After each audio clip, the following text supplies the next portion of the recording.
Good day mga kabakyard. Ayan, sa mapagpalang araw na naman po sa ating lahat.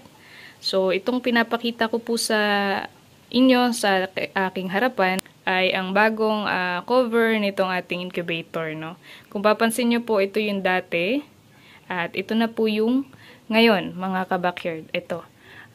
Bali, pinalitan ko na po yung cover ng ating incubator, no? So, ito po yung before. Ayan. So, para mas maganda na po siyang tinitignan, no? At hindi na siya mukhang styro. So, mga nag-iisip po na pangit yung styro light material, no? Napakaganda po nito para po sa ating incubator. Bakit po, no?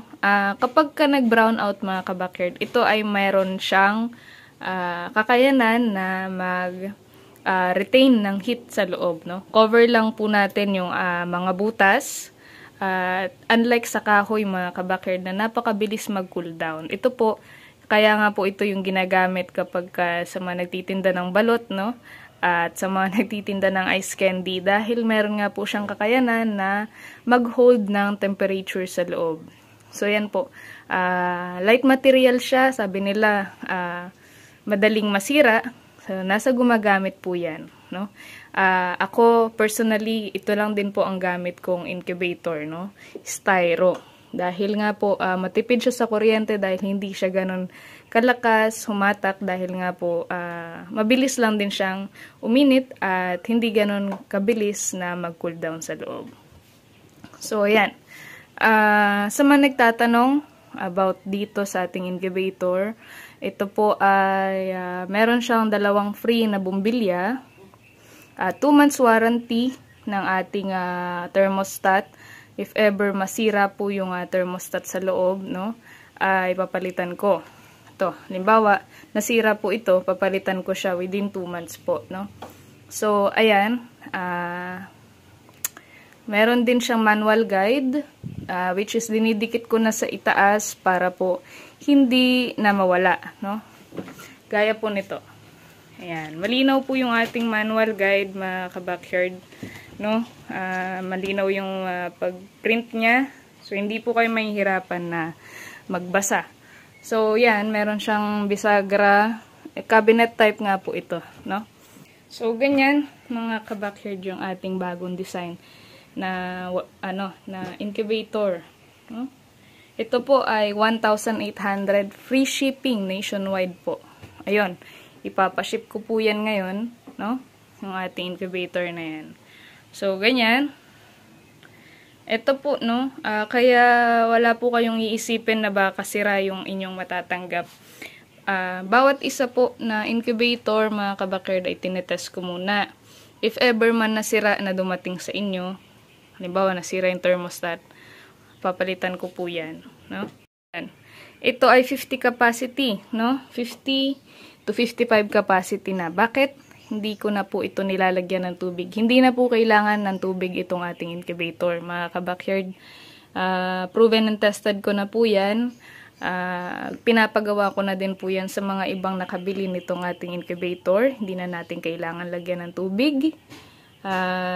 Para mas nang sa ganun ay mas madami tayo mailagay na itlog sa loob, no? Ayan. 50 capacity incubator. So, papakita ko po yung loob niya sa inyo. Yan siya. Ito po yung magsisilbing egg tray. No? Dito nyo ipapatong yung itlog na ilalagay nyo sa loob. Meron siyang dalawang bumbilya na free. At itong sahig niya, ayan, may tape para na sa ganun. Hindi po mag-penetrate yung loob, ay yung dumi ng ating mga sisiw sa loob, which is malabong mangyari dahil nga po meron tayo nito, no? So, dito pa lang magi-stop na yung dumi na maaring mag-penetrate dito sa ating incubator. Ayan. No? So, ganyan mga kabakyard yung ating cabinet type na 1,800 free shipping nationwide po. Ayan. Meron tayo 2 months warranty dito sa ating incubator po. halimbawa nasira, within 2 months yung ating incubator na natanggap nyo, papalitan ko po yung thermostat, no? Usually po kasi, yun po kasi ang nasisira sa incubator. Papalitan natin yung thermostat. Pero mas maganda talaga, halimbawa bibili po kayo ng ganitong incubator, may backup na po kayo sa bahay na at least isang thermostat para if ever po na masira, meron po kayong reserba, no? Advice ko lamang po yon sa mga bibili ng kahit hindi po sa akin, halimbawa sa iba, makabili po kayo, at least dapat meron po kayong backup if ever po na masira man yung thermostat ng nabili nyong incubator. Ayan, no?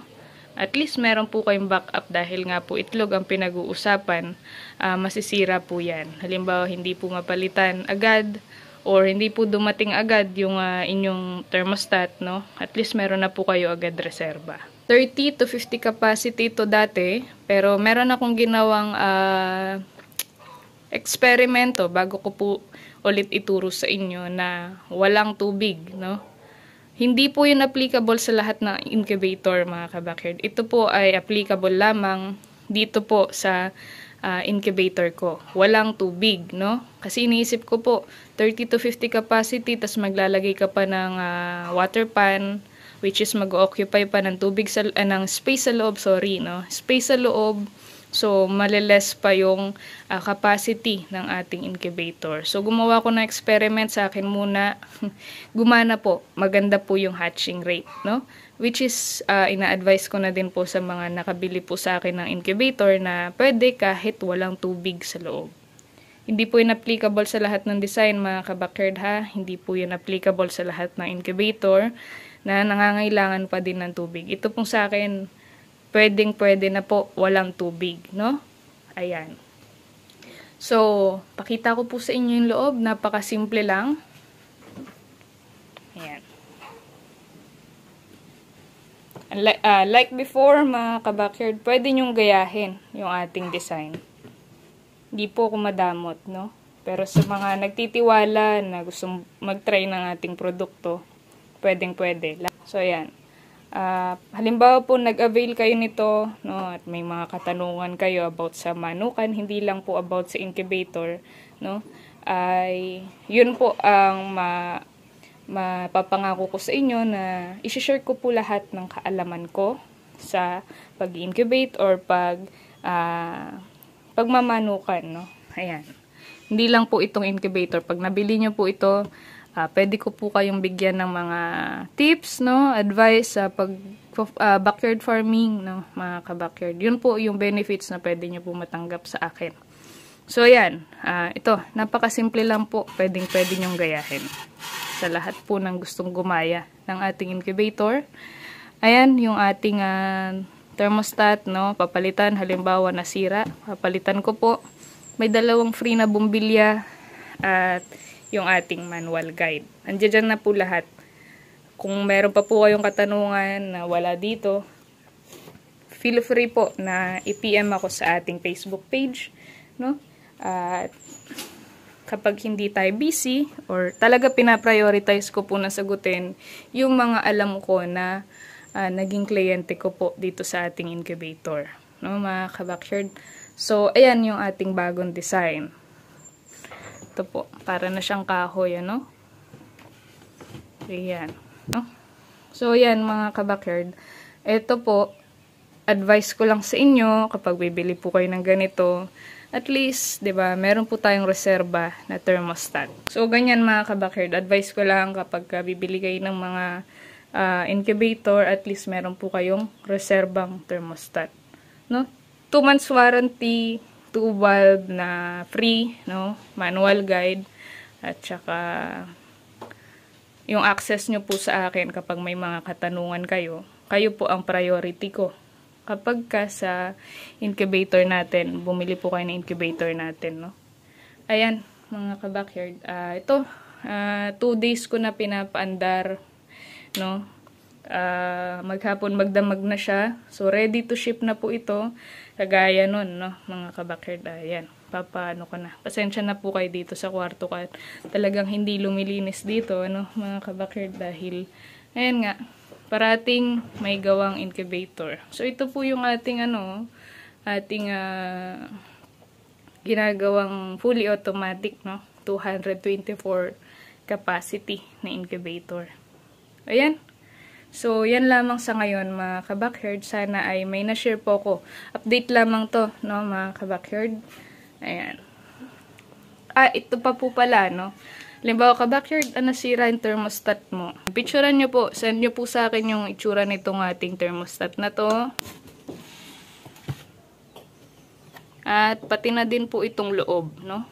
Dahil ako nga po ang gumawa niyan, alam ko if ever na pinalitan. Once na ginalaw nyo na po yan, hindi na po yun sakop ng warranty ng ating thermostat. Mga kabakyard, di ko na po yan papalitan. Once na tinanggal nyo na, saka nyo po ni-report sa akin. No?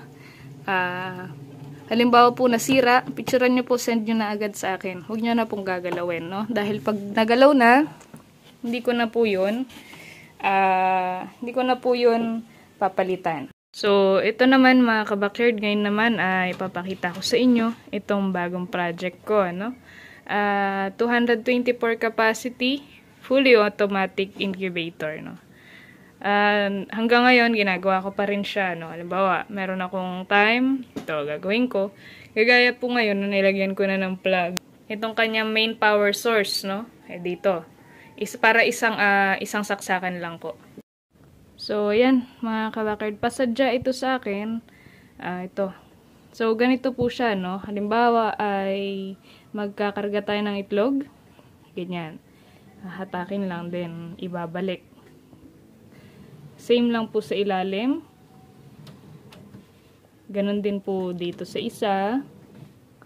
No? At ito din, sa pinakaitaas. So, ang design ko mga kabakyard is nasa ilalim yung kanyang bulb. So, isasaksak ko siya. Katatapos ko lamang po siyang lagyan itong plug niya. Which is itong, isa lang po kasi ang plug nitong ating incubator, no? So, lahat ng mga ito ay nasa itaas. Ipapakita ko po sa inyo. Hindi pa siya naka-automatic mga kabakyard, no? Dahil isa pa lang yung kanyang saksakan. Kumbaga, hindi pa po siya, yung thermostat niya is hindi pa po nagana. Ayan. Ito, papalitan ko po ito dahil una kong ilagay itong ating cover nitong ating plywood. Tapos nung nilagari ko po dito, ayan, nagkaroon ng sugat. Kaya papalitan ko po. So, bali ganyan yung ating ayan na. Hindi pa po ito naka-automatic. Bali, saksak lang talaga siya na ganyan. Ayan yung kanyang. Ito sa itaas, ganun din po. So, yung kanyang ilaw ay nasa ilalim. Ayan. No? Blower niya hindi pa po nakasaksak. So, meron siyang kumbaga kisame dito para hindi po directly yung init, no? Tapos ito, pinakailalim is Hatcher, no? Setter 224 capacity. Yung kanyang ayan po. Yung kanyang main power or kanyang wirings. Yung kanyang wirings mga kabakyard is dyan sa gilid. Sa pinakadulo. Ayan, para hindi po hindi po magagalaw. Ayan. Ito yung kanyang hygrometer sensor. Ayan. Yung thermostat, di pa po nagana. Di ko pa nalalagyan ng wire, no? Pero ganyan po siya. Ayan siya mga kabakyard. Meron siyang dalawang blower at dalawang bumbilya. No?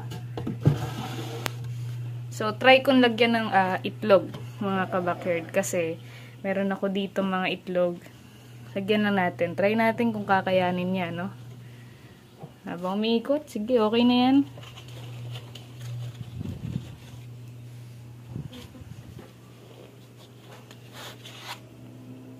Try lang natin kung kasi may nagsasabi po na hindi daw kinakaya ng synchronized motor. So, ayan mga kabakyard, sa lahat po na magtatanong, sinong may gawa nito? ako lamang po ang gumawa nito mga ka-backyard, ano. Natanggal yung ano. Ididikit ko na lamang po siguro yan para hindi siya natatanggal-tanggal. No? Ayan. Sa tingin ko naman ay hindi po hirap yung ating motor na mag-ikot itong ating itlog, no? Ayan.